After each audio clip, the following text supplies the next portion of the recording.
YouTube app पर घंटी बजाओ और खबरें अभी तक की हर खबर की अपडेट पाओ।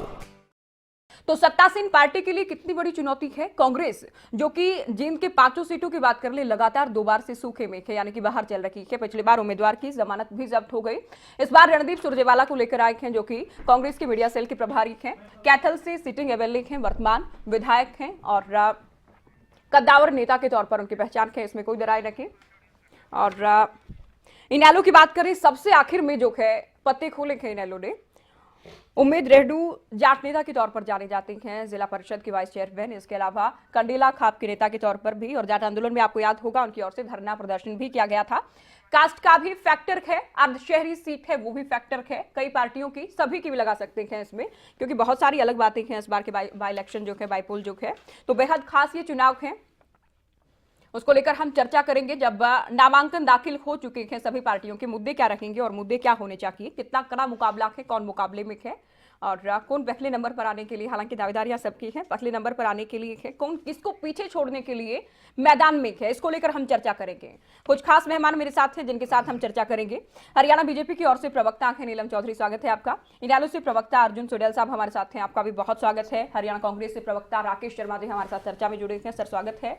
एलएसपी से प्रवक्ता गणेश शर्मा जी हमारे साथ हैं, आपका भी बहुत स्वागत है। और वरिष्ठ पत्रकार राजेंद्र सिंह जादौन साहब हमारे साथ हैं, स्वागत है सर। शुरुआत करेंगे बीजेपी से। आज दिन भर ये सवाल घूमता रहा, जैसे ही कल से आप लोगों ने घोषणा की थी कि कृष्ण मिड्ढा को आप लोग उम्मीदवार उतारेंगे, ये आरोप विपक्ष लगा रहा है कि सरकार में आप हैं, उसके बावजूद भी आप लोगों के पास अपना उम्मीदवार नहीं है। 2 महीने पहले जो आपकी पार्टी में आए उनको आप लोगों ने मैदान में उतार दिया। जी देखिए, पहली बात तो ये कि सबसे पहले हमने अपना उम्मीदवार भी घोषित किया और मिद्धा जी, जहाँ तक हरिचंद मिद्धा जी थे, वो भी आरएसएस से इनकी भावना से जुड़े हुए थे और उन्होंने उनकी जो शख्सियत थी, जो अपनी सीट निकालते थे अपने बूते पर निकालते थे, उन्हीं के किए गए काम जो है उनके पुत्र भी उसको आगे बढ़ाना चाहते हैं। अभी दिग्विजय सिंह ने एक सवाल खुद ही खड़ा कर दिया था कि पता नहीं क्यों उनके पुत्र उधर चले गए हैं। इसका जवाब तो उन्हें खुद देना चाहिए कि वो इनेलो से क्यों इधर आए हैं, क्योंकि इनेलो में जिस तरह की आपाधापी बंटवारा चल रहा है पिछले 3-4 महीने से, तो उनको लगता है कि जो उनके पिता के किए गए कार्य हैं वो उनको कैसे बढ़ाएं। अब भाजपा की अगर वो हमारे प्रिंसिपल्स और हमारे सिद्धांतों, हमारी नीति के साथ काम करना चाहते हैं तो उनके पास एक अच्छा प्लेटफॉर्म है, वो खुद हमारे पास आए। चलिए, वो उनके लिए अच्छी बात है और वो पार्टी छोड़ के आए, वो भी उनका अपना विषय है। लेकिन क्या आप लोगों के पास अपने कार्यकर्ता नहीं थे, अपने नेता नहीं थे, जो हर सैनी पोस्ट भी कर देते हैं कि 32 साल पर 3 महीने भारी पड़े, मेरा कसूर क्या था? आप लोगों को नहीं लगता कि आपके जो नेता थे वो इस बात से, इस फैसले से नाराज भी हुए होंगे? जी, 2 महीने पहले जो पार्टी में आता है उसको आप टिकट दे देते हैं। जी देखिए, जो हमारी पार्टी में आता है हमारे सिद्धांतों और हमारे नीतियों को मानता है और नेचुरली वो भाजपा का कैंडिडेट हो जाता है। अब वो भाजपा के कैंडिडेट हैं, हमारे कैंडिडेट हैं। और जहां तक सवाल है उनके सिलेक्शन का, हमारे पास दर्जन भर कैंडिडेट्स की लिस्ट थी, जैसा हमारे अध्यक्ष बराला जी ने बताया भी है। इवन उनके सिलेक्शन से पहले तक उन्होंने कभी ना कोई प्रभाव दिखाया, ना कोई दबाव बनाया कि मुझे ही सीट दे। वो टिकट के लिए नहीं आए थे हमारे पास। तो हमारी रेस में तो थे, रेस में तो थे नेचुरली, हाँ। क्योंकि वो उनके पिता ने वहां इतना काम किया हुआ था अपनी शख्सियत के बूते पर, वो उनकी दिली इच्छा थी कि वो उस काम को बढ़ाएं। अच्छा। लेकिन उन्होंने कभी ये नहीं कहा कि मुझे टिकट ही चाहिए। तो ये हमारे केंद्रीय नेतृत्व का डिसीजन था कि हमने उन्हें टिकट दी और वो हमारे उम्मीदवार। राकेश शर्मा जी, हालांकि रणदीप सुरजेवाला जो है कैथल से विधायक होते हुए कितने एक्टिव हुए, कितने विधानसभा गए, कितनी आवाज उठाई, उस पर भी चर्चा में आएंगे। फिलहाल ये बताइए कि आप लोगों के पास भी कोई स्थानीय उम्मीदवार नहीं था जो आप वर्तमान जो विधायक हैं उनको लेकर आते हैं? क्या बिल्कुल आर्या पार की लड़ाई के मूड में हैं कि सुरजेवाला अगर जीत जाते हैं तो शुरुआत लोकसभा से पहले जीत के साथ हो जाएगी, अगर हार जाते हैं तो उनके कद को लेकर भी सवाल उठेंगे? ज्योति जी, माननीय सुरजेवाला जी जन्म से जींद की धरती से जुड़े हुए हैं, वो निर्वाणा से एमएलए रहे हैं, इसमें कोई दो राय नहीं। और सरकार भी उन्होंने जींद के लिए बहुत काम किए, इसमें भी कोई दो राय नहीं। और ये सुरजेवाला जी का अपना डिसीजन था कि मैं जींद से ही चुनाव लड़ूं। तो कैथल से क्यों लड़े थे? हाँ, मैं जवाब देता हूँ ना। आपके पास तो कैंडिडेट ही कोई नहीं। हमारे पास अपने कैंडिडेट है। आपके पास बताओ, कोई सिटिंग एमएलए को वहां खड़ा करना पड़ रहा है। आप बताएं, जो ऑलरेडी कैथल से हैं वो जींद से क्यों चुनाव लड़ रहे हैं? ऐसी पार्टी है, आप बताएं, भगवान न करे वो जीत भाग तो रही है। कौन सी सीट छोड़ेंगे? कैथल को छोड़ेंगे कि जींद को छोड़ेंगे? या तो आप कैथल के लिए भारतीय जनता की पार्टी के पास तो अपना कैंडिडेट नहीं है। आपको उम्मीद नहीं है कि आप कैथल से जीत जाएंगे? वो खुद इस चुनाव को लड़ना चाहते थे। देखिए, लड़ना लड़ना चाहते थे, वो अलग विषय है। ठीक है, हाँ हाईकमान को डिसाइड करना है ना, हाईकमान डिसाइड करेगा। मुझे आप ये बताइए कि रणदीप सुरजेवाला के अलावा क्या कांग्रेस के पास कोई उम्मीदवार ही नहीं था? नहीं, जरूरत नहीं है किसी उम्मीदवार की। जब क्यों? सुरजेवाला जी का मन है जब तो आपके उन्हें- अध्यक्ष हैं ना, मैं कहता हूं बीजेपी को क्या दिक्कत है सुरजेवाला जी के आने से, या दूसरी पार्टियों को क्या दिक्कत है? ठीक है, तो जींद की देर रात जनता आप के लिए एक तस्वीर धोखा साफ है। करते हैं जो क्या? पहले ठीक से है। एमएलए है, जो कैथल से एमएलए है, वर्तमान उसको आप जींद से दोबारा ला ये रहे हैं। संशय की स्थिति है सर, वर्तमान विधायक को अगर आप जो है चुनाव में खड़ा करते हैं, क्या ये संशय की स्थिति नहीं है? नहीं, इसमें बिल्कुल थोड़ा कोई स्थिति बैटरी नहीं। क्लियर होना चाहिए कोई था। संशय की स्थिति नहीं ज्योति, है। एक सवाल है, चलिए जल्दी कोई पूछिए। स्थिति नहीं एक सवाल है। देखिए, हाँ। ये सिटिंग एमएलए को वहां पे ला रहे हैं। इनके अध्यक्ष जो हैं तंवर जी, वो ना तो एमएलए हैं ना एमपी है। उनका कद कितना बड़ा अध्यक्ष है, वो सामने आते और वो अपनी ये सीट निकाल के दिखाते। अब या तो उन्हें खुद पे ये भरोसा स्थिति- नहीं है, या कांग्रेस को उनके ऊपर कांग्रेस पार्टी भरोसा को नहीं क्या है। फैसला लेगा, आप क्या देखिए नहीं ना, लेना, इसके सीटें लिए भारतीय एमएलए ला जनता रहे हैं। पार्टी की सलाह की जरूरत आप नहीं है। अध्यक्ष को, अपने अध्यक्ष आप को अपना लेके चुनाव आते लड़िए, हैं। आप अपना चुनाव लड़ आप रहे तो हैं। जीत रही है। आपकी जवाब जब तो रही है वहां पे, आप 4 नंबर पे आ रहे हैं। आप तो ऐसे ही देखो, नगर आप पालिका 4 नंबर पे आ इलेक्शन रहे में हो। कहते थे, नगर निगम के इलेक्शन अभी में तीन- वहाँ हमारी जीत के बाद सब हिले पड़े हैं। अभी इसीलिए 3 इन्हें स्टेटों में एक आप sitting लोग- एमएलए को अभी वहाँ 3 लाना स्टेटों में आप लोग ही खा के आए हैं। इन्हें तो वो अपने भूल गए अभी आप। अध्यक्ष तंवर पर भी भरोसा नहीं है कि आज वो 3 निकल स्टेटों में के हार के आए आए हैं अभी। अरे अभी फायदा बात नहीं करते ना। हाँ। नहीं, देखिए, और अभी अब यहाँ तो की किसी का जवाब भरोसा आप नहीं है। जवाब जब तो होगी तो 3 नंबर पे आएगी। यहाँ भारतीय देखना जनता पार्टी कहाँ यहाँ है? पे। राकेश शर्मा जी, चलिए आप सुन लीजिए फिलहाल। अर्जुन सुडेल जी, जी 2 बार आपके विधायक रखे, आपके विधायक के निधन के बाद की ये सीट खाली हुई, उस पर उपचुनाव हो रखी है। जी सबसे लास्ट में सर आप जो है अपना बताते हैं कि उम्मीदवार कौन है, उसके बाद भी ये लगता है कि कहीं ना कहीं आप जेजेपी को रोकने के लिए अपने उम्मीदवार को मैदान में खड़ा कर रखे हैं। क्या इनेलो का डर है किसी तरह का? नहीं नहीं, देखिए किसी तरह का डर नहीं है। ना तो कांग्रेस के पास उम्मीदवार था, ना बीजेपी के पास उम्मीदवार था। हमारा उम्मीदवार पहले से ही तय। अभय सिंह जी ने पहले ही आपको बता दिया था कि हम 10 तारीख को अनाउंस करेंगे जींद के अंदर। जब वो पहली बार गए थे, सर देखिए, जब पहली बार, उसके बाद आप ज्योति जी, ज्योति जी, नामांकन का ज्योति लास्ट जी, डे जब है, अंतिम दिन जब है, अंतिम विकल्प है कि ज्योति आपको जी, बताना ही होगा।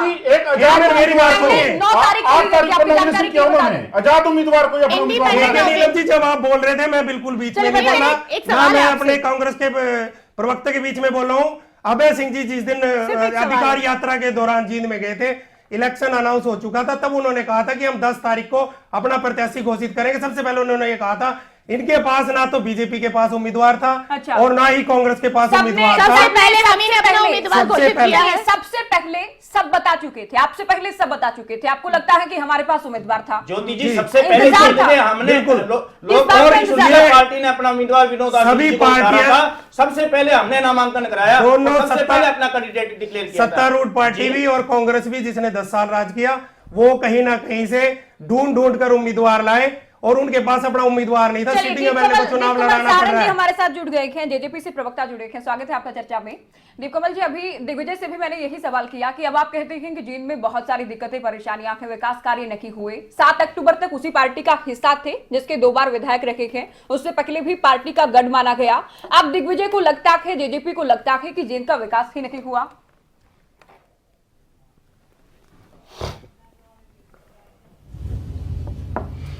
देखिए ज्योति, जो आप सवाल पूछ रहे हैं उसमें आप ये भी ध्यान रखें कि जो 2 बार इंडियन नेशनल लोकदल के विधायक हरिचंद मिड्ढा जी यहाँ से थे, उन दोनों समय में एक बार कांग्रेस पार्टी और एक बार भारतीय जनता पार्टी की हरियाणा में सरकार थी। उन दोनों समय में इनेलो की सरकार नहीं थी। सरकार के इशारे पर, सरकार की मदद से ही जो विकास कार्य हैं वो रफ्तार पकड़ते हैं। हरिचंद मिड्ढा जी ने अपने स्तर पर जरूर कोशिशें की, जो स्थानीय स्तर पर चलिए वो ठीक काम है कर सर, सकते थे, वो आपसे उन्होंने, आप बात को किए पूरी भी अपनी कीजिएगा। कोशिशों मेरा को। मेरा एक और लेकिन सवाल है आपसे, राज्य उसको भी सरकार ऐड ने कर उनको लीजिए। सहयोग किया दीप और कमल ऐसा जी, बिल्कुल नहीं रहा। ठीक है। दूसरी बात सर, आप मेरी बात का इसका भी जवाब दीजिएगा जी। कि 10 महीने के लिए दिग्विजय कहते हैं कि विश्वास कीजिए मैं विकास करवाऊंगा। अब भी बीजेपी सरकार में है, आप कैसे करवा लेंगे? आप जेजेपी की सरकार कोई नहीं आने वाली है। दिग्विजय अगर जीत भी जाते हैं तो कैसे विकास का दम भर रखे हैं? उनको क्या क्लियर आपको है कि नहीं बीजेपी ध्यान सरकार नहीं में है। क्या आपको ज्योति, आपको ध्यान नहीं है क्या कि उन्होंने दिग्विजय चौटाला ने अपनी कोशिशों से, अपना संघर्ष करके पूरे हरियाणा में घूम के हरियाणा की सरकार को 24 साल बाद छात्र संघ के चुनाव करवाने के लिए मजबूर नहीं किया है? क्या हरियाणा में 1996 के बाद आज 2018 में छात्र संघ के चुनावों की शुरुआत नहीं हुई है? ये सिर्फ दिग्विजय चौटाला की कोशिश है। और उन्होंने, आपसे बातचीत में मैं सुन रहा था, उन्होंने यही वादा किया कि यहाँ की जो समस्याएं हैं उनको इतने जोर से उठाएंगे कि सरकार को मजबूर होना पड़ेगा। अच्छा। हरिचंद मिड्ढा जी एक बुजुर्ग थे, एक उस तरीके से सज्जन पुरुष थे कि वो अपनी मांग रखते थे, उसके लिए भागदौड़ जितनी कर पाते थे कर लेते थे। लेकिन दिग्विजय चौटाला एक युवा विधायक मिलने वाला है जींद को, जो उनकी मांगों को बहुत जोर शोर से उठाएगा और उनको पूरा करवा के छोड़ेगा। अच्छा। दूसरी बात, आप जैसे रणदीप सिंह सुरजेवाला जी के बारे में एक बार चर्चा हो रही थी आपकी, उनको कैसे कैंडिडेट आप ले आए कांग्रेस पार्टी, उसका मैं आपको थोड़ा सा बताना चाहूंगा। जो उसका असली कारण क्या है, उसका कारण टीवी चैनल है, इलेक्ट्रॉनिक मीडिया है उसका कारण। कल पूरे दिन जो टीवी चैनल्स पर यह खबर चली कि दिग्विजय चौटाला होंगे जननायक जनता पार्टी के उम्मीदवार, उससे कांग्रेस पार्टी की सारी रणनीति पलट गई। सारा जो उनका जो सोच थी, जो प्लानिंग थी चुनाव को लेकर, जो कि जयप्रकाश जी के बेटे विकास सहारण के लिए थी, वो सारी की सारी उनको रातों रात बदलनी पड़ी।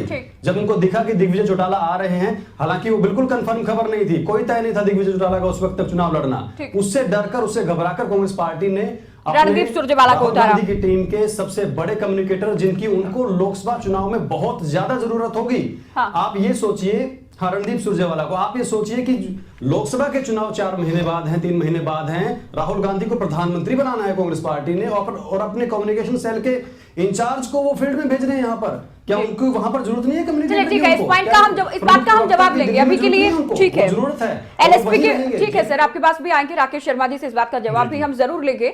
उससे पहले गणेश शर्मा जी को हम चर्चा में जोड़ें। गणेश शर्मा जी, जैसे जेजेपी नई पार्टी है, आपकी पार्टी भी, हालांकि नगर निगम में आप आजमा चुके हैं अपने आप को, वो अलग बात है, लेकिन फिलहाल आपसे सवाल ये है कि आप लोगों का क्या एजेंडा ऐसा रखेगा कि जींद बाय इलेक्शन में पब्लिक आपको वोट करे, जनता आपको वोट करे? ज्योति जी, मैं सबसे पहले आपको बता दूं कि जींद लोगों ने, सभी पार्टियों ने रैलियों का शहर बनाया। हम उसको रैलियों का शहर न बना करके हम उसको रोजगार का शहर बनाएंगे, उसमें रोजगार का हब बनाएंगे। आप देखेंगे कि सारी की सारी सड़कें टूटी हुई हैं, सीवरेज सिस्टम की समस्या है, इतने सब होते हुए भी वो नहीं हो रहा है। हम उसको रोजगार लोगों को देंगे। सबने रैलियों का शहर बनाया, न कि हम उसको रैलियों का शहर नहीं बनाएंगे। सब आते हैं जींद में आकर के रैली करते हैं, ये करते हैं, कोई भी जींद के बारे में नहीं सोचता है। जींद के बारे में किसी ने आज तक नहीं सोचा। इतनी बार 12 बार चुनाव हो चुके हैं। ठीक है, आप लोग सोचेंगे, आपकी बात पे यकीन भी करेंगे, लेकिन आपके नेताजी की बात करें, कुरुक्षेत्र के युवाओं के रोजगार के लिए कितनी आवाज उठाई, सड़क पर या फिर सदन पर, क्या कुछ किया गया? हमने हमारे यकीन करे जनता की, देखिए सांसद, बतौर सांसद बहुत काम किया, युवाओं के लिए किया और बाकी किया। रैलियां तो राजकुमार सैनी भी करते रखे थे ना सांसद के तौर पर, वहां अलग क्या करेंगे? नहीं, जींद में अभी जिसने भी देखो रैलियों किया, जींद के लिए काम किसने किया? जींद के लिए हम रोजगार देंगे, रोजगार के लिए जींद में कुछ भी नहीं किया। ये सरकार, ये मौजूदा सरकार ने भी किया नहीं किया, इससे पिछली जो कांग्रेस सरकार थी उसने भी कुछ नहीं किया। जींद में आप जाकर के देखो, इतने बड़े बड़े सड़कों में गड्ढे हैं और सत्ता पक्ष के सांसद थे। एक बार कामों की तुलना करवा लीजिए इनसे। बिल्कुल, आप देखिए सत्ता पक्ष के सांसद होते हैं। हमने 8 महीने बाद ही सरकार के खिलाफ आवाज, एमपी साहब संसद में कितनी बार गए? हमारे कितनी सीटिंग है? 8 महीने बाद भी हमने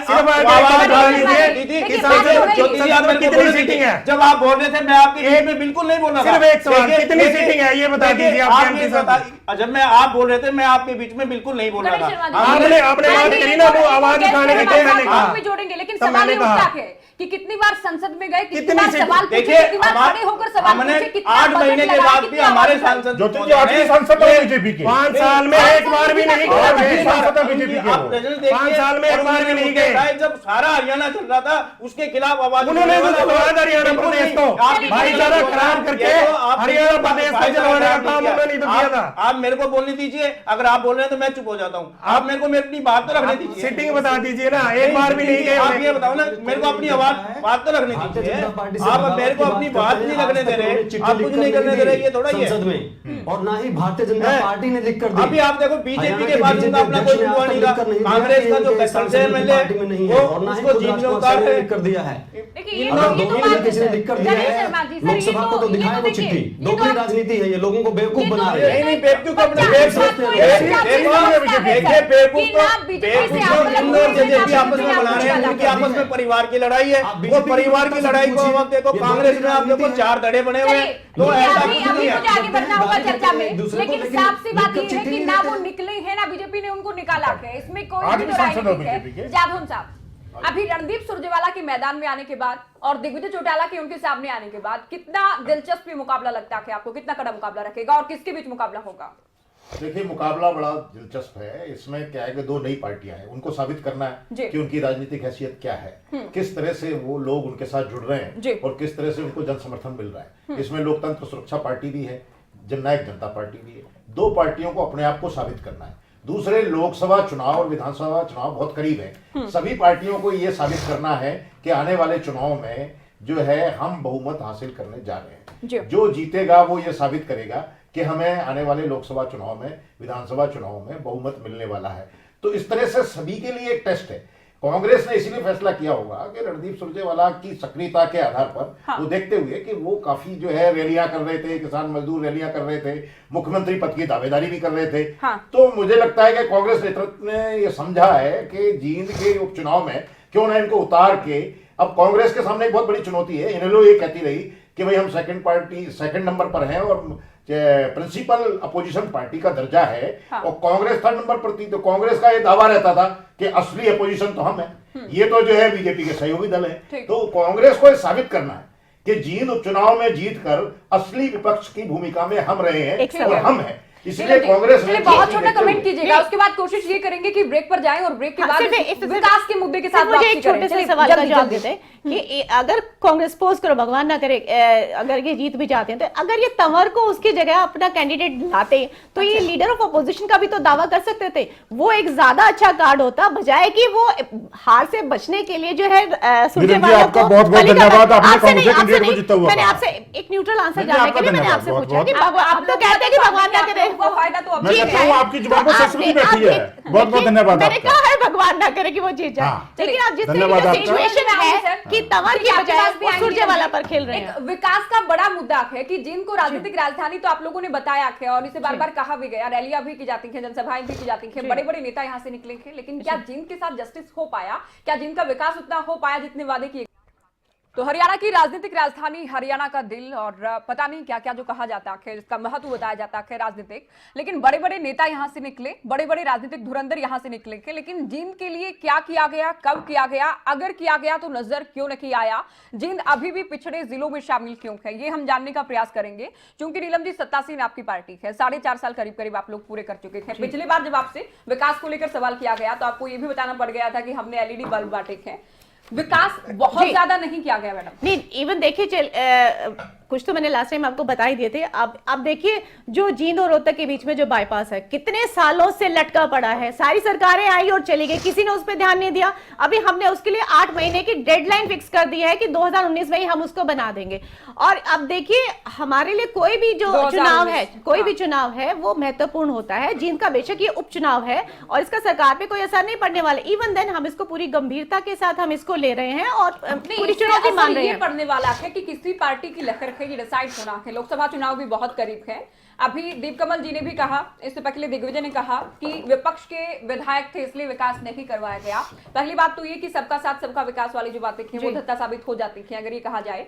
इसके बाद दूसरी ये बात कि जब तक हरिचंद मिड्ढा जिंदा थे तब जींद का विकास आप लोगों ने नहीं करवाया। उनके निधन के बाद सदन में एक साथ उनकी सभी जो हालांकि रूटीन विकास के काम थे वो सारी मांगे मान ली जाती है निधन के बाद। क्या ये फिर सहानुभूति लेने का प्रयास है? क्या ये मुद्दे को भुनाने की कोशिश है कि देखिए विकास किया है हमने, जींद की तमाम मांगे मानी क्या? जी, पहली बात तो ये कि हरिचंद मिड्ढा जी ने जो सवाल रखे थे ड्यूरिंग दैट टाइम उनकी डेथ हो गई थी, तो उनके सम्मान में भी हमेशा ही वो सवाल बहुत अच्छे रखते थे, हमेशा रखते। तो इस बार भी हमारे सीएम साहब ने कहा था कि उनकी जो भी मांगे हैं वो पूरी की जाएंगी। फर्स्ट थिंग ये। दूसरा ये कि पूरे लगभग 4.25 साल में हमने पूरे हरियाणा के हर एक डिस्ट्रिक्ट में, हर एक कंस्टिट्यूएंसी में बिना किसी भेदभाव के हमारे ऑनरेबल सीएम साहब ने पूरा काम किया है और हर एक का ध्यान रखा। ऐसा नहीं कि जिन किसी भी तरह से हमारे साथ पीछे रहा है, उसमें भी उतना ही काम है जितना हर जगह हो। अब आप देखिए अभी नगर निगम के चुनाव के वक्त भी ये बहुत हो हल्ला हो रहा था, वो जीतने के बाद इस वक्त सारी की सारी विपक्षें जो पूरी तरह से हिली हुई हैं, वो ये जींद चुनाव उनके लिए अस्तित्व बना हुआ है कि उन्हें दिखाना है जनता को कि हम अभी जिंदा हैं। वो जिंदा रहने की जो एक जिद है वो है। कमल जी, आपको ब्रेक से पहले कुछ खुद भी कहना था, इसके अलावा आपसे एक सवाल भी है। नगर निगम चुनाव में बीजेपी जीती है, 5 मेयर बीजेपी के बने,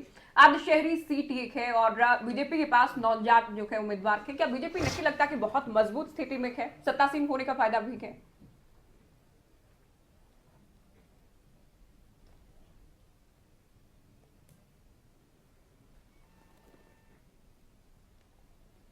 चलो एक बार फिर से आपके पास आएंगे, संपर्क शायद टूटा है, एक बार फिर से उनसे जुड़ेंगे। कांग्रेस से मेरा सवाल है, राकेश शर्मा जी, ऐसा क्या किया आप लोगों ने कि पहला जो टेन्योर रहा हुड्डा साहब का, आप लोगों को सभी सीटें मिल जाती हैं, उसके बाद किसी भी सीट पर आप जींद जिले में नहीं आ पाते हैं। 10 साल आपकी सरकार रखी, जींद के लिए कोई ऐसा विकास कार्य किया कि आप लोग वाकई विकास के बूते वोट मांग पाए? ज्योति जी, कांग्रेस की सरकार में जींद में यूनिवर्सिटी बनाई गई, कांग्रेस सरकार की देन है। सोनीपत से जींद जो रेलवे लाइन है वो कांग्रेस सरकार के टाइम में ही अप्रूव हुई और उसके टाइम में ही बनी। बन गई। फिर जमानत आपने जब्त बनाई क्यों थी होगी? अपनी? जमानत और जब्त उसके क्यों बाद होगी जी? उसके बाद जमानतें तो आपके बड़े बड़े नेताओं की जब्त हुई है। नहीं नहीं, हमारी कभी नहीं। आप आप लोगों की इसमें जमानत क्यों नहीं। बोल रहे हो? रणजीत सिंह सुरजेवाला आपके 2014 में आपने पंजाब के इलेक्शन में इन्होंने कहा था, एक मिनट आपने एक जाट कैंडिडेट को अपना कैंडिडेट बना लिया, आपके पास जात का सिर्फ एक नहीं, मिनट। ये कोई जात का या जाति अब पता पाति का लग कोई जाएगा। सवाल नहीं है। अरे आपने आप किसको आज बनाया? 11 बजे तक आपने किसको बनाया? आज अगर आप आप जात की 11 बात कर रहे बजे निकल हो तो आपने किसको बनाया? आज आप 11 बजे देखिए, तक इंडियन नेशनल लोकदल कभी भी जात पात की राजनीति नहीं करती। इन्होंने सिर्फ छत्ती बरादरी की राजनीति करती। इनलो की जो राजनीति है, जो करप्शन चार्जेस है, सारे देश को पता है इनलो पे क्या करप्शन चार्जेस है। ये तो कुछ छुपा नहीं किसी से।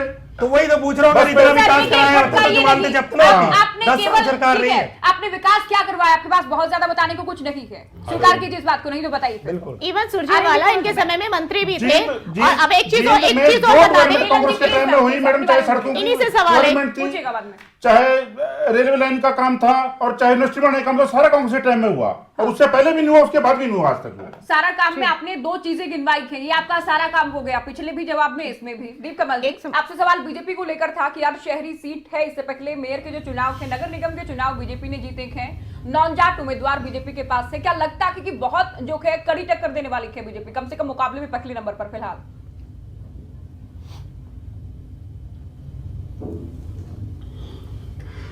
देखिए ज्योति जी, पहली बात तो ये है कि भारतीय जनता पार्टी के लिए दुर्भाग्य सबसे बड़ा ये है कि 4 साल सरकार बनाने के बाद जो है, उसके बावजूद भी वो अपना कोई यहाँ पर नेता ऐसा नहीं बना पाए। जवाहर सैनी जी टिकट चाहते थे, राजेश गोयल जी टिकट चाहते थे, हमारे कैंडिडेट हैं। बाकी जो भी यहाँ के स्थानीय नेता हैं वो भी यहाँ से बीजेपी के टिकट चाहते थे, लेकिन उन्होंने उम्मीदवार लिया इंडियन नेशनल लोकदल से।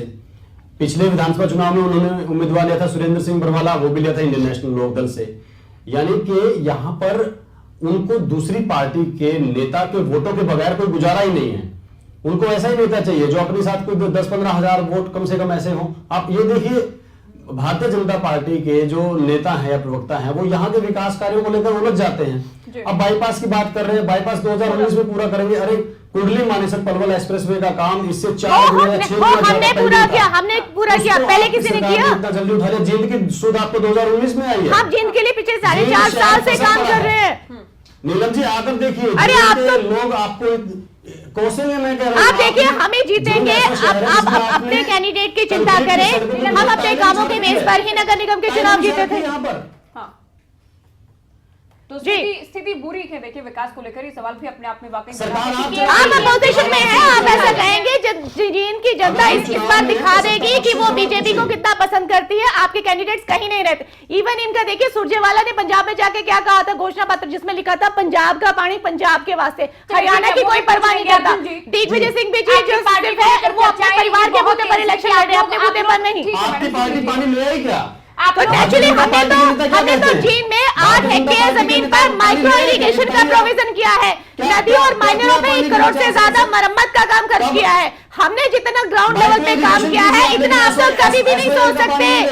वो भी लेके आएंगे, वो भी लेके आएंगे, और ये भी हमने दिया है। हमने किसानों की हर जरूरत पूरी की है, वहां के लोगों की हर जरूरत पूरी की है, पूरी ईमानदारी से शासन किया है। शुक्र मिल पे ज्योति जी किसान धरने में बैठे हैं आज भी। आपकी पार्टी को लेकर चर्चाएं ये हैं कि आप लोग मुकाबले में नहीं, दूसरे, तीसरे या चौथे नंबर पर आने के लिए कोशिशों में क्यों? देखिए, ऐसा कुछ नहीं है। हम पहले नंबर पे हैं, हमारा किसी से कोई मुकाबला ही नहीं है। मैं आपको बात बता दूं, अपना नीलम जी कह रहे थे कि हमने जींद में काम किए हैं। 50,000 एकड़ फसल अपने पानी की निकासी ना होने की वजह से खराब हुई है, और अब तक एक भी मुआवजा, 1 भी रुपया मुआवजे के रूप में नहीं दिया गया। हमने पिछले 4.5 साल में 1500 किसानों को 4.5 करोड़ से ज्यादा का फसल खराब होने का मुआवजा दिया है। बता दूं कि जो फसल बीमा योजना है, 4,000 से ज्यादा लोगों ने फसल बीमा योजना का फायदा उठाया है किसानों ने। आप जो फसल बीमा योजना है वो, और अभी भी 8 से 10,000 एकड़ में अभी भी पानी खड़ा है। सबसे ज्यादा मुआवजा हमारी सरकार देती है, उतना आज तक किसी ने नहीं दिया। फसल बीमा के नाम पर लोगों को गुमराह करके लोगों को लूटा जा रहा है। ये सबसे अच्छी फसल बीमा योजना है जिसका हमारे किसान भाई फायदा उठा रहे हैं। ज्योति जी होगा, लेकिन आपसे सवाल ये था कि आप लोग मुकाबले में नजर नहीं आ रखे। शुरुआत में कहा गया कि आप लोगों के पास कोई उम्मीदवार नहीं है। ज्योति जी देखिए, आप ऐसा कैसे कह सकते हो कि हम मुकाबले में नजर नहीं आ रहे हैं? जो बाकी लोग बोलते हैं, देखिए मैं आपको बात बता दूं कि पार्टियों के लोगों का जो कहना है, जो कि चर्चाएं भी है फिलहाल, जो देखिए कहा जा रहा है। देखिए मैं आपको बात बता दूं कि पिछले 2 प्लान से भी हम वहां से अच्छी वोटों से जीत के आए हैं। हाँ। और पिछली बार भी हम 32,000 वोट लेकर के जीत के आए थे। और इस बार आप मान के चलिए कि इस बार इनेलो बसपा का गठबंधन भी है और वो बसपा के उम्मीदवार को 14-15 हजार वोट पहले भी डले हुए थे और हमारा वैसे भी छत्ती बरादरी का उम्मीदवार और वहीं का उम्मीदवार है, दूसरी पार्टियों की तरह बाहर से उम्मीदवार लाकर नहीं है और हम 100% जीतेंगे और एक तरफा इनेलो की जीत होगी। संवैधानिक है क्या सर डेमोक्रेसी में? आपके जो बड़े नेता हैं वो बार बार हम ये कहते हैं, चौधरी देवीलाल की बात कर लें, ओपी चौटाला साहब की बात कर लें, अभय चौटाला की बात कर लें, खुद कुरुक्षेत्र हो जाते हैं चुनाव लड़ने के लिए जाते रखे, क्या ये असंवैधानिक है? क्या इसमें कुछ गलत है? देखिए बाहर से मतलब मेरा सबसे का ये है ये आप लोग सबसे बड़ा फैक्टर इसी को बनाने की कोशिश क्यों कर रखेंगे? इसके अलावा बहुत ज्यादा कुछ नहीं कहा गया। फैक्टर नहीं, क्या का मुकाबला होगा ये? क्या जींद में बीजेपी और कांग्रेस के पास खुद जींद हल्के से कोई उम्मीदवार नहीं थे क्या? आपने पार्लियामेंट क्यों लड़ा 70 से? देखिए सामने 2 जगह से चुनाव क्यों लड़ा? 2 जगह से लड़ सकते हैं लेकिन वो अपनी जगह से भी लड़े हैं। कैसे 2 जगह चुनाव लड़ने का जो कांग्रेस उम्मीदवार नहीं थे और ना ही होंगे और इंडियन नेशनल लोकदल एक तरफा वहां से जीत कर आएगी। बाकी प्रवक्ताओं से भी हम सवाल करते हैं। चाचा गठबंधन है मोदी एक अर्जुन जी आपने जवाब पूरा किया सर, अब सुन लीजिए। गणेश शर्मा जी, क्या जाति के आधार पर ही वोट मांगिएगा या फिर कुछ और भी? नहीं, ऐसा नहीं है। ज्योति जी मैं आपको बता दूं कि जाति के आधार पर जींद में अगर हम पिछला इतिहास देखें 12 बार चुनाव हुए हैं, 12 बार में अगर जाति के हिसाब से देखते हैं तो आप देखोगे 4 बार मांगेराम गुप्ता जी वहां से एमएलए रहे, 2 बार मिड्डा जी रहे, 1 बार सिंगला जी रहे, 1 बार परमानंद जी रहे। और अगर ये देखते हैं तो जातीय समीकरण को इलेक्शन में हम वो नहीं कर सकते, कोई भी नहीं कर सकता। जातीय इलेक्शन जाति के हिसाब से वोट, देखिए समीकरण अलग चीज है, समीकरण बनते हैं। आप कैसे कह सकते हो जाति? आपने जाति धर्म के नाम से हरियाणा प्रदेश को जलवाने का काम किया। हरियाणा आपके सैनी साहब जाति के नाम पर बिल्कुल गलत जहर बोलते हैं दिन रात हरियाणा प्रदेश में। एक भी ऐसा किसी से हरियाणा प्रदेश के अंदर जाति पाति का जहर बोलने का काम किया है। बोल रहे हो सारा दिन वो जात गैर जात की बात करते हैं, छत्ती बरादरी की कभी उन्होंने बात को जलाया। मैं आपको बता देता हूँ, देखिए मैं आपको बता देता हूँ हरियाणा को किसने जलाया। हरियाणा को जलाने वाले कांग्रेस और बीजेपी की सरकार थी और आज भी शुरुआत आप ही मैं आपको बताता हूँ। एक हमारा इसके खिलाफ आवाज उठाई और जींद में वो भी बीजेपी में है, ये आवाज नहीं उठाई जाती तो जींद का भी वही हाल होता जो रोहतक का हुआ था। रोहतक को किसने जलाया? अभी आप रुकेंगे। दीप कमल जी, मैंने दिग्विजय से भी सवाल पूछा कि परिवारवाद की राजनीति बढ़ाने के जो आरोप लगते रखे हैं उसका भी जवाब दीजिएगा, साथ ही कमेंट कीजिए जो आपको बोलना है।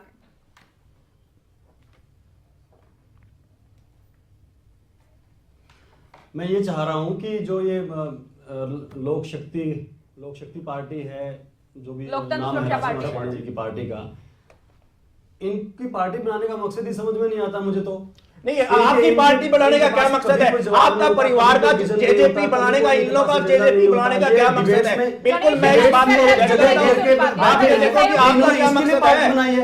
को इसलिए बनाई है। नहीं, आपने पार्टी किस लिए बनाई है? एक बात नहीं है कहने नहीं,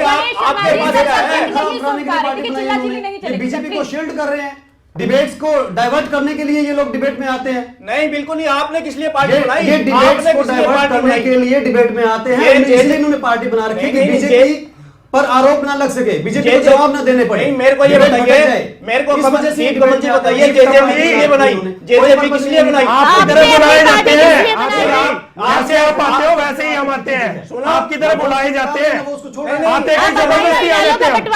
जैसे आप आते हो, जैसे आपको बुलाया गया तब आते हैं। गणेश शर्मा जी, आप भी सुनेंगे। रीजन बता रहे हैं, आपके पास बात नहीं होती है कुछ कहने को। जो मैं आपसे ये कहना चाहूँ, जेजेपी किस लिए बनाई? इन्होंने किस लिए पार्टी बनाई? हमने बनाई, ये इन्होंने किस लिए बनाई? बीजेपी को बार बार बचाने के लिए। जेजेपी के पास क्या विषय होता है? अलग पार्टी है क्या? आपने इन लोगों को बचाने के लिए पार्टी बनाई है? गणेश शर्मा जी सर सुनिए, आपका सवाल भी आ गया, उनको भी हमने सुना। दीप कमल जी, ये दिग्विजय चौटाला को ही मैदान में उतार दिया। सांसद खुद दुष्यंत चौटाला के, डब्बाली से विधायक नैना चौटाला के, संगठन में बड़ी जिम्मेदारी अजय चौटाला के पास है। क्या एक परिवार की ही पार्टी है कि अगर अभय चौटाला से अलग हो गए अजय चौटाला तो अपने ही परिवार को जितना भी अपॉर्चुनिटी जो भी मिल पाए, अवसर मिल पाए, वो अजय चौटाला के परिवार को मिले?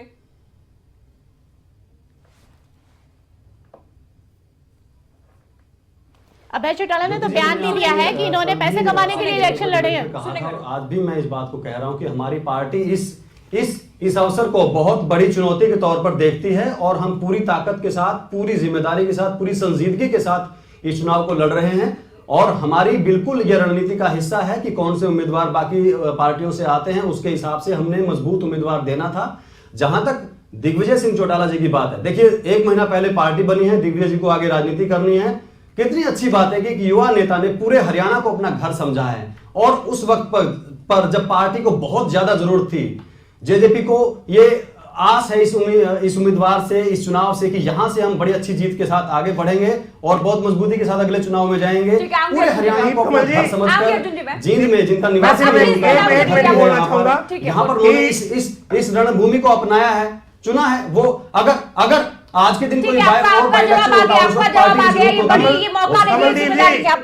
सिर्फ एक बात कहना चाहूंगा कि आप एक तो जेजेपी का उम्मीदवार कहना बंद कर दीजिए, क्योंकि जेजेपी का उम्मीदवार नहीं है दिग्विजय जी, आजाद उम्मीदवार है। आप समर्थित बोलिए, आप समर्थित बोलिए, जेजेपी का उम्मीदवार नहीं है वो। ज्योति जी आप भी जो जेजेपी का उम्मीदवार नहीं है, समर्थित बोलिए। दिग्विजय जी ने भी एक बात ये आपने अभी बोला कि हमारा उम्मीदवार है, वो आपका उम्मीदवार नहीं है। जब विधानसभा चुनाव होंगे, एक मिनट बात सुन लीजिए, एक मिनट बात सुन लीजिए, सिर्फ एक बात सुन लीजिए। दिग्विजय जी ने आज दिन में भी एक बात ये कही अपने समर्थकों के बीच में कि 8-10 महीने बाद चुनाव है, 90 सीटें होंगी, मान लीजिए रिजर्व सीटें भी निकाल दीजिए तो भी 70 सीटें होंगी जहां से वो चुनाव लड़ सकते हैं। आसानी सी कोई आसान सी सीट चूज कर सकते थे अपने लिए। ठीक है सर, सिरसा की कर सकते थे। चलिए ठीक है, दीप कमल जी प्लीज आप रुकिए। राकेश शर्मा जी, रणदीप सुरजेवाला की बात करें, बतौर विधायक कितनी कामयाब हैं? विधानसभा से करीब नदारद ही रहते थे, कैथल से चुनकर भी गए, मंत्री भी वो रखे, मंत्री ठीक है सर, मंत्री रहकर क्या किया सर जींद के लिए, जो आप लोगों को लगा कि जींद की जनता उन पर विश्वास करेगी? कांग्रेस पार्टी ने पूरे प्रदेश में, कांग्रेस पार्टी ने रणदीप सुरजेवाला पर आई, जल्दी बताइएगा। सुरजेवाला जी ने नरवाना में भी डेवलपमेंट की, जो वो नरवाना से एमएलए थे, और जींद में भी काम किया, और उसके बाद कैथल में किया। नरवाना रिजर्व होने के बाद वो जींद से चुनाव लड़ना चाहते थे, लेकिन उस टाइम वहां मांगेराम गुप्ता जी एमएलए थे, इसलिए उन्होंने कैथल से लड़ा।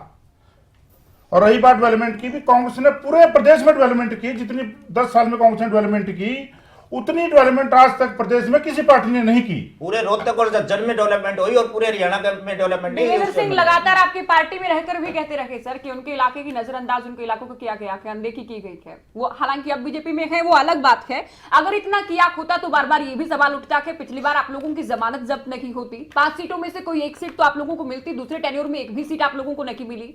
बतौर विधायक, कैथल से विधायक के तौर पर रणदीप सुरजेवाला ने इतना क्या बेहतर किया कि आप लोगों को ये भी लगता है कि आप जवाब दे सकते हैं, कौन सा ऐसा काम किया कि जिनकी जनता उन पर विश्वास करेगी? सबसे ज्यादा बढ़िया काम अगर किसी मंत्री ने किया हुड्डा जी की सरकार में, रणदीप सिंह सुरजेवाला जी ने पूरे प्रदेश के लिए किया। मैं पर्टिकुलर हल्के की बात नहीं करूंगा, और उसमें जींद भी उनकी साथ आता है, नरवाना भी उसमें आता है, और कैथल भी आता है। सबसे बढ़िया काम किया। कोई आपके पास कोई बात बताने को ऐसे नहीं होती कि देखिए ये काम किया गया जो कि नजर आया तथ्यों के आधार पर, या जो काम किया गया उसके आधार पर? आऊंगी दीप कमल से, मैं आऊंगी आपके पास। मैं बताऊं ज्योति जी, मैं जल्दी 10 सेकंड सुरजेवाला जी ने क्या किया है, एक छोटा सा कमेंट बताइए जल्दी। मैं एक छोटा सा कमेंट, क्योंकि रणदीप जी का जिक्र हो रहा है, रणदीप जी ने क्या किया जींद के लिए वो मैं बताता हूं। पहले टर्म में उन्होंने मंत्री होते हुए ये हाल किया कि 5 सीटें जींद की हार गए, जो 5 उनके पास थी। दूसरा टर्म आते आते उन्होंने ये हाल किया कि मांगेराम गुप्ता जी को पार्टी छोड़नी पड़ी, जो आहत है बहुत इस बात से कि उन्हें जिन नेताओं, कांग्रेस के नेताओं ने पार्टी छोड़ने के लिए मजबूर किया, उनमें भूपेंद्र सिंह हुड्डा और रणदीप सिंह सुरजेवाला थे।